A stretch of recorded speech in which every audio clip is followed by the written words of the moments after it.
Welcome back to Elevator Paso, guys. One more time, very thrilled to be here. Very excited about this. We're going to be speaking with a local celebrity. We're going to be speaking with JerryKarnes. Jerry is a comedian in town. He's been in the industry for well over a decade, almost 2 decades now. 19 years. And he's getting ready to have a big show, one of those shows that really mark your careers.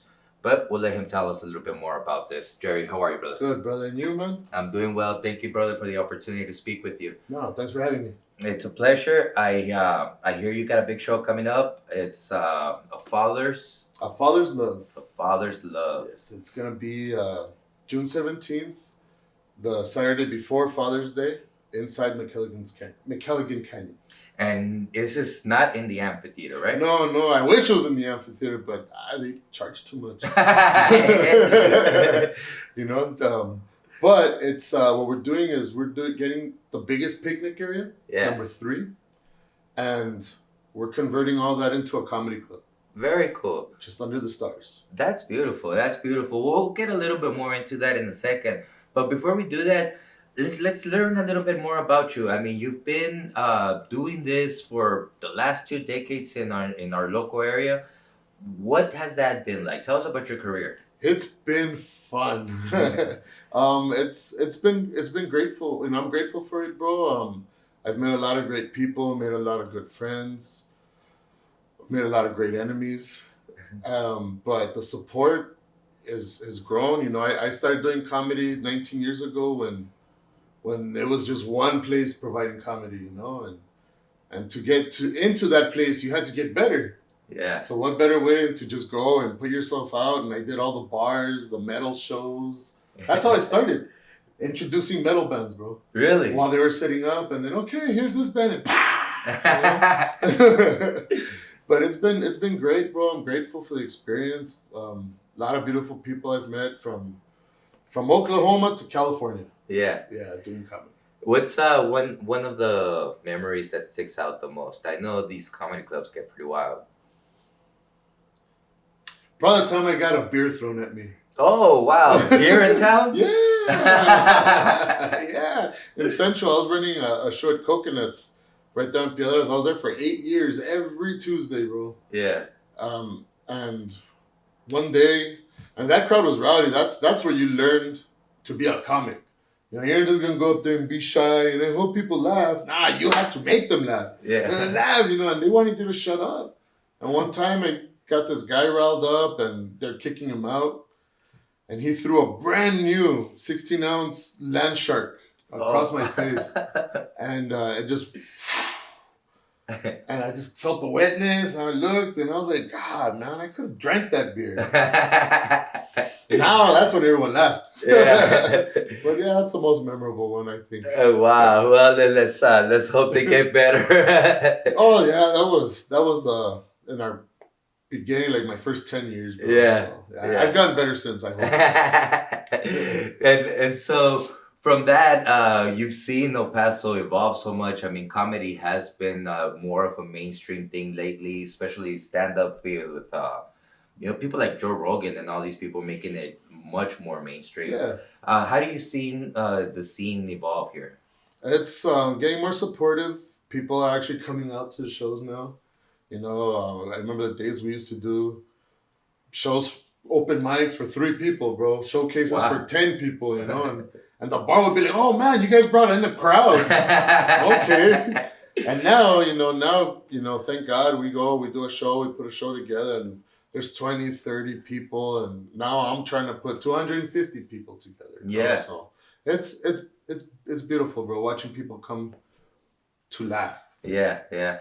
And so this show that you're trying to get the 250 people for, it's pretty significant for you. In 19 years of comedy, I finally have something good to say. What I'm doing is, it's called The Father's Love, and I lost my son January 8th of this year. Coming back from a comedy show in Mescalero, we had just done a show out there, and 3 days later, I lost my kid. He was 23 years old, and it was a freak car accident. Can happen anytime, anywhere. But my son Angel, he was at all my shows. As soon as he turned 21, show. He'd go to all my shows. Brought his friends, his girlfriend. That was his first date with her in my show, and it was beautiful, man. And I never got to say a lot of things that I wanted to tell him. When he was here, you're a dad. You take it for granted. I'm gonna just be on this kid's ass forever, and then forever never comes. So I want to pay a tribute to my son. I want to pay a tribute to my older son, who's of course still with us.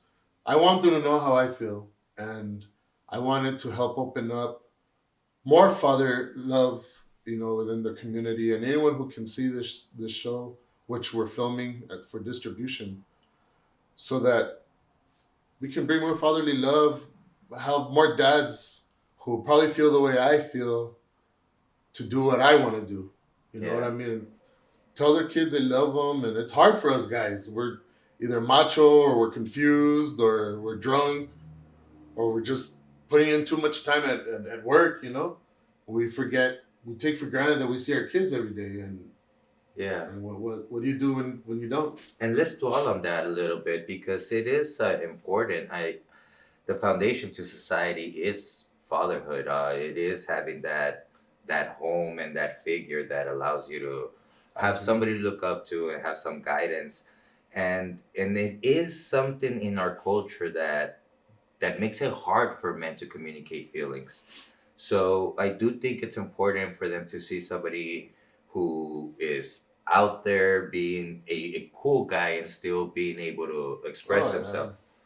man. When I lost my kid, it's like my both my sons. Not just are they my heart, they're my best friends all the time. Yeah. And I never had to yell at my kids. I mean, I did when they were little. Hey, yeah, mocoso. But then they understood quick, bro. They're smart kids, and I'm proud to say that I raised two good guys, being as dumb and ignorant as I've been. You know what I mean? I don't know where I went right. Yeah, and again, I think that that's why these kind of events are important. It's not just the fact that we're out there to get a laugh, but it does set a precedence to something that should be going on in every household. It is important for men to be able to express their feelings towards their kids. It is important for their kids to know that, hey, he's not just after me. Yeah, there's a reason, son. There's a reason, daughter.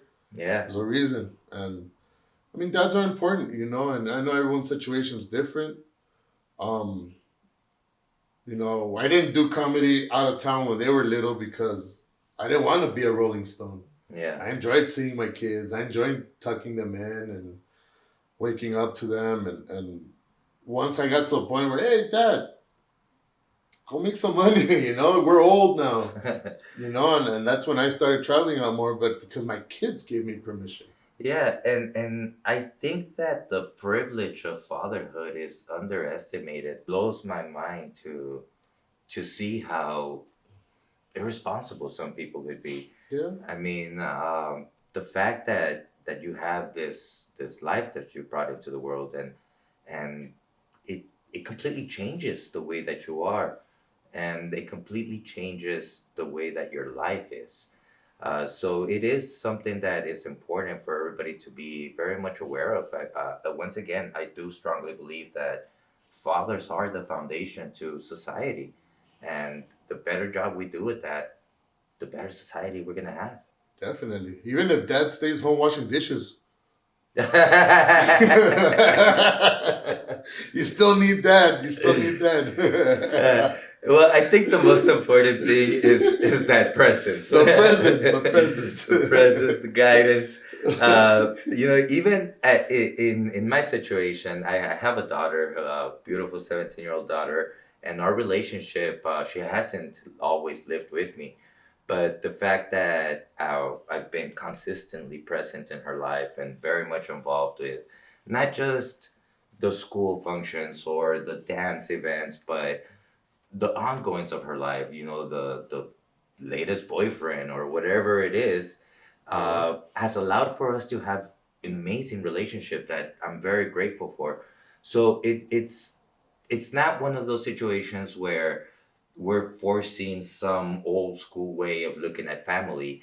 what we're saying is that your presence as a father, whether it's by phone or anything else in a kid's life, is important. Yeah. Kids should hear their dad's voice and know on both parents' voice, but they should hear dad's voice as a voice of like, oh, okay, I'm right. Dad agrees with me, or he's giving me this advice, and you know what? I'm gonna take it because I trust what my dad is saying. Yeah, and that's another important thing. I don't think most people realize how much our words as fathers are taken into consideration. Yeah, yeah. My dad. I lost my dad in 2005, and oh man, I wish I could still ask him some stuff, bro. Yeah, You know? yeah. Well, I mean, you're speaking to somebody who grew up without a father, so I guess this is part of the reason why I dwell so much on the importance. Oh, definitely, bro. Definitely. And